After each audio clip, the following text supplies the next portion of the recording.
네, 지난해 크리스마스 이브날 감옥에서 나오셨습니다. 그리고 지난 3월에 저희 캐도남마와 인연을 맺었습니다. 첫 출연으로 이분 인생이 또 많이 바뀌셨습니다. 인생의 변곡점을 그 누구보다도 의미 있게 통과를 해온 분입니다. 그래서 이분의 말에는 깊이가 있고요, 철학이 있습니다. 이분은 합리적 보수 그리고 합리적 진보 이 모두를 망라하는 분입니다. 저도 뒤늦게 알았습니다.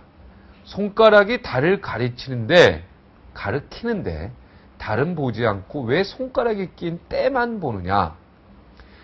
양면성을 가진 정치, 한쪽은 칼이고 다른 한쪽은 따뜻한 심장이다. 진영 논리를 타파해야 된다. 네, 이 진영 논리 타파를 저도 외치고 있는데요.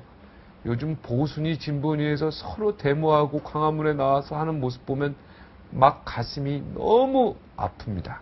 이 진영 논리 타파를 외치는 합리적인 정치인이라고 제가 감히 말씀드리겠습니다. 이분 출소 1년 만에 서서히 정치 재개 움직임을 보이고 있는데 이분이 정치를 할 수가 없습니다. 사면을 받지 않고는 정치를 할 수 없습니다. 그래서 안타까워하시는 분들도 주변에 많습니다. 정봉주입니다. 봉주루, 프랑스어로 이제 봉주루라고 별명이 있습니다. 정봉주 전 국회의원 나오셨습니다. 봉주루. 안녕하세요. 봉주루가 이제 안녕하십니까, 죠? 예, 네. 안녕하십니까. 안녕하십니까. 각하 1인 시. 예. 야, 그걸 또 왜 어떻게 하게 된 겁니까, 그거? 1인 시의 진짜 숨겨진 내막. 오늘 밝혀주십시오. 저는 1년 동안 지켜보면서. 네. 제가 이제 그 방송 시작하기 전에 화려하게 이제 저에 대해서 이력을 말씀을 드렸는데 어쨌든 이러저러한 내용을 떠나서 그 채널 A가 아니라 네. 쾌도남마. 네. 쾌도남마가 어디에 속해 있는 건 좀 관심 없습니다. 네. 박종진의 쾌도남마는 네. 라이브 생방송을 한다. 네. 이렇게 때문에 왔고 인간 박종진 난 너무 좋고 야, 이 방송을 보는 분들이 이쪽 저쪽의 얘기를 합리적인 얘기를 들을 줄 알고 네. 그럼 내가 좋아하는 우리 김태일 교수도 고정 패널로 나오고 네. 믿을 만한 분들이죠. 영남대 김태일 교수님. 영남대 김태일 교수. 이분 진짜 합리적인 신분입니다. 제가 진행하면서 그냥 이런 분을 왜 민주당에서 비례대표를 안 모셔가는지 모르겠어요. 그렇죠. 이분이 원래 비례대표로 나왔어야 되는데 네. 이분이 한때 민주당 대구시당위원장 했었어요.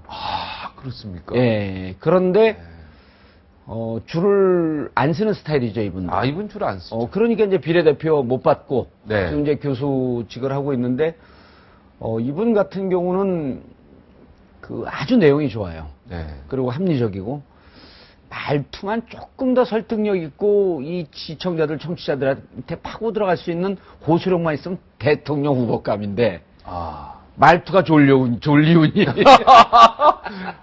않던데. 예. 내용이 아주 좋아요. 정말 선동적이진 않죠. 그렇죠. 저는 조금 선동적이고. 그거 약간 봉주루 아닙니까? 네. 그래서 이제 그런 분들도 나오고 그래서 쾌도남마를 2년이 됐지만 저는 쾌도남마를 즐겨서 나오고 있고 또 이 방송을 보는 분들하고 소통을 하는 게 좋아서 나오고 있고. 네. 그래서 이제 이렇게 쭉 1년 동안의 활약상을 아주 멋지게 저렇게 해줬는데 그 정도로 뭐 제가 이제 대단한 사람은 아니고요. 다만 쾌도남마 한 1년 500편 정도 프로그램 중에 베스트 1위 안에 들어갈 정도밖에 안 된다 나는. 네. 결국은 자기잖아. 베스트 5위 중에 1위가 됐어요? 네, 그런 걸 알고 있습니다. 그래서 어느 분이 베스트로 또 한 번 나왔다고. 네. 제가 이제 안 보셨군요. 예, 전 못 보죠. 네. 못 보고 이제 누가 조금 아주 쟁점적인 분이 나와서 발언할 때는 무슨 내용을 하는지. 네. 예를 들면 전에 이제 박형준 교수가 나와서 할 때 아주 좋은 내용을 얘기를 하더라고요. 박근혜 대통령을 비판하는데 정무적으로 비판하지 않고 정책적으로 비판하는 내용도 그게 인상적이죠. 네. 이제 그런 걸 좀 보고. 그런데 1년 동안 저는 정말 객관적으로 대통령을 보려고 노력을 했어요. 네. 그리고 죄송합니다만 제가 아무리 객관적으로 본다고 할지라도 제가 진보 진영에 개혁 진영에 있기 때문에 그래도 경도될 수밖에 없는데 경도될 수 있는 내 마음을 다잡으면서 객관적으로 보려고 노력을 했는데 박근혜 대통령을 왜 그러냐면 좀 정말 성공했으면 좋겠다. 네. 그런데 그 성공 가능성에 이제 이 도를 넘어간 것 같아요. 성공이 좀 어려워진 것 같다. 그게 너무 안타까운 거예요. 그래서 제가 아직 4년 남았는데. 그러니까 지금 올해 1년을 평가해 보는 겁니다. 네. 그래서 제가 92년서부터 97년 문민정부 시절에 핵심적으로 거의 대통령과 동등한 수준에서 국정을 운영했던 청와대에서 그분한테도 여쭤봤고, 그리고 MB 정권 시절에 역시 4년 5년 동안을 청와대에서 핵심적인 활동을 했던 분들에게도 물어봤더니 이렇게 못할 줄 몰랐다. 너무 가슴이 아프다. 그래서 제가 국민의 정부, 참여정부 인사들한테는 안 물어봤어요. 왜냐하면 이게 또 진영으로 갈리니까. 그 전에 같은 진영에 있던 분들한테 여쭤봤더니 참 안타깝게 잘 못한다. 그래서 제가 안타까울 정도. 네. 왜냐하면 그분들도 성공해서 또 그쪽 진영에서 정권을 유지하고 이러기를 바라는 분들이거든요. 박근혜 대통령이 성공해야 대한민국 성공한 거고, 그렇죠. 야당이 성공하는 거고, 진보가 맞습니다. 예, 그래서 다 연결돼 있는 그런 관점으로 거예요. 봤는데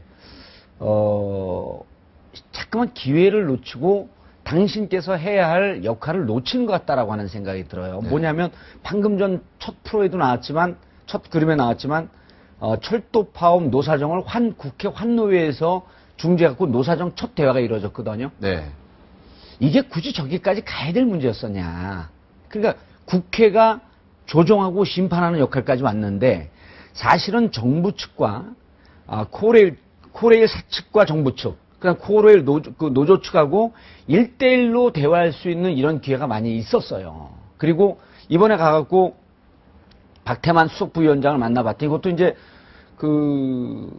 그쪽에서 조계종 쪽에서 부담스러워서 비공개를 요청을 했어요. 저는 이제 찾아가서 격려해드리고 이렇게 쭉 가다 박태만 위원장이나 이런 분들이 또 감옥 갈 위험성도 있고 그래갖고 감옥 갈 때 저에게 목도리를 주는 어느 아주머니가 계세요. 그래서 제가 잘 그것을 보관해놨다가 드라이 해놨다가, 그냥 보관하면 이게 곰팡이 있으니까 네. 드라이해서 보관해놨다가 우리 사회에 좀 정의롭게 사는 사람들이 어려움을 처할 때 그것을 좀 건네드려야 되겠다. 그래서 이제 그것 때문에 박명환 수석부위원장을 찾아갔어요. 저분이 이제 정의롭게 산다고 생각하신 거였군요. 저는 그렇게 믿었습니다. 정 의원님. 예, 그래서 또 막상 만나보니까 다른 주장보다 대화를 좀 했으면 좋겠습니다. 그러니까 오로지 그것 이외에 다른 주장을 안 해요. 그러니까 내가 민영하다 뭐다 이런. 예, 내가 민영합니까? 당신들은 민영하라고 얘기하고, 정부 측도 민영화 한다고 얘기하고, 그리고 정부 측은 절대 이거 민영 아니다. 민영하지 마라. 이쪽은 민영화 아니다. 두 개가 똑같은 내용인데 왜 충돌을 하느냐. 그러니까 뭐라고 또 얘기를 하냐면, 우리 얘기가 틀릴 수도 있습니다. 우리가 내다보는 게 잘못될 수 있고, 우리가 분석하는 게 잘못될 수 있고, 우려일 수도 있지만, 그럼 우리가 이렇게 우려하는 것을 사측과 정부 측에서 어떻게 보는지 대화 좀 합시다. 그러니까 처음부터 끝까지 일관되게 대화를 주장하고 요구를 하는 거예요. 그리고 그러면 이제 뭐 또 강론으로 들어가게 되면 니는 먼저 파업을 해놓고 무슨 대화냐? 원칙대로 법 집행을 하겠다. 그런데 이런 거보다도 실질적으로 대화를 하려고 했던 노력을 정부 측이나 사측에서 했었으면 이게 노사정 환노위로 가지 않지 않았겠냐. 그리고 그렇게 제가 전에도 얘기했지만 칼자를 쥐고 있는 측에서 양보를 하면서 거기서 아량 있고 포용을 가져야지 반대 측을 제압할 수 있다고 계속 얘기했거든요. 네. 힘으로는 제압 못합니다. 네. 근데 지금 계속 힘으로 제압하는 듯한 모습이, 국민들의 반은 철도 노조 측을 욕하지만 또 반은 대통령 측과 이 사측이 잘못하고 있다. 그럼 두고두고 가면 역사는요, 노조는 기록이 안 돼요. 이 역사는 대통령의 역사만 기록이 되거든요. 그 지난 1년 동안 직접 대화하고 국민들을 설득하고 소통하려고 하는 노력이 부족했다. 너무 없었다. 그게 결론인 거죠. 이제 소통하려고. 예, 그러니까 그게 기자회견이라도 한번 하는 모습이라든가, 예. 그리고 야당과 논쟁을 하는 모습이라든가, 그렇죠. 이런 것들을 국민 앞에 좀 보여줘서 소통하는 모습을 보여줘야 된다, 이런 얘기죠. 그렇죠. 그래서 제가 여기 철도 노조하고 대통령이 직접은 안 만들어도 적극적으로 중재하려고 그러고 정부 관계자를 보내고 해서 대화하려고 하는 노력. 그러면 왜 그런 게 부족했다, 이런 얘기죠. 노조를 대통령이 직접 만납니까? 제가 거의 막 마음을 꿰뚫어 있습니다. 대통령께서는 다른 국가대사가 있으니까 정무수석이라든지 그다음에 그 민정수석은 아니고 비서실장이라든지 이런 역할을 하는 분들을 보내서 적극적으로 얘기를 하려고 이 철도 노조 만나봤더니요, 야, 이분들이 그렇게 유연해요. 깜짝 놀랐어요. 제가 보기에는 이미 이 파업 투쟁 과정 속에서 이분들이 이기지 않았나 싶을 정도로 너무 유연해서 그날 제가 갔을 때 어머니들이 그 조계사 신도 어머니들이 한 30명이 또 몰려 들어와갖고 뭐 별 쌍욕을 하면서 나가라고. 네. 왜 조계사 와서 이러냐고. 제가 그거 다 녹음해놨어요. 네. 근데 하나도 흐트러지지 않고 어머니 제 얘기 좀 들어보세요. 제가 나이가 58인데 며느리까지 본 사람이 뭐가 이렇게 하셔서 여기 왔겠습니까? 그리고 설득하는데 그분들이 결국은 한 시간 만에 설득되고 나가더라고. 그리고 야 이 사람들이 국민들에게 훨씬 더 설득력 있게 다가가겠다. 아무리 종편 채널 A와 TV조선에서 아무리 이분들을 왜곡하고 음해하고 부정적으로 얘기하더라도 이분들이 설득력 있게 나가겠구나. 지금 무슨 얘기하는 겁니까, 갑자기? 채널에 의해서 뭘 부정적으로. 태도난 맛 빼놓고요. 이러지 마세요. 이러지 마세요. 사실은 사실대로 얘기를 해야지. 전 TV조선 보면서요. 나 팟캐스트 안 하려고 그랬거든요. TV조선 보고 그 채널 A의 쾌도난 말 뺀 나머지 방송을 보면서 언론 지형이 이렇게 평평해야 되는데 이렇게 기울었어요. 근데 그거 바로 잡으려고 팟캐스트 시작하겠다는 거예요. 내년 2월에요. 1월로 땡겼습니다. 더. 한 달 더. 상황이 지금 열받아서 위급해져서 그래서 멤버는 누구입니까? 그건 얘기할 수 없어요. 얘기할 수 없어요. 내가 숫자 속에서 몰래 얘기해드릴게요. 아마 충격적인 인사들이 새로. 충격적인 인사들. 충격적입니다. 네. 상상을 초월하는. 네. 대한민국을 깜짝 놀라게 해. 그래서 이런 거예요. 이제 방송은. 나도 거기 들어가고 싶다 근데. 방송이나 언론은 중립적 관점에서 얘기하되 약자는 얘기할 수단이 없기 때문에 가급적 약자의 얘기에 귀를 기울여 주는 게 방송과 언론의 역할인데 이미 권력화되어 있는 일부 종편이 채널 A를 포함해서 오늘 좀 당해야 돼요. 왜냐하면 그래서 또 여기 나와서 네. 채널 A 나와서 쾌도남만 나와서 채널 A를 전면적으로 비판하는 사람이 있어야지. 아니 제가 뭐라고 합니까 하세요. 예. 있어야지 여기도 시청자들이 네. 보기에 네. 이게 받아들이려고 노력을. 여기 그렇죠. 예. 그래서 이제 하고 그래서 다시 이제 아까 얘기했던 이제 우리 박근혜 대통령 얘기는 여기서 마칠게요. 네, 마치는데 마치고. 앞으로 4년 남았기 때문에 네. 그리고 힘을 갖고 있기 때문에 제가 이런 표현까지 썼어요. 정신문화 지체 현상을 앓고 있는 것 같다. 국민들은 21세기 요즘 투쟁 방식 보면요. 저걸 어떻게 제압을 합니까?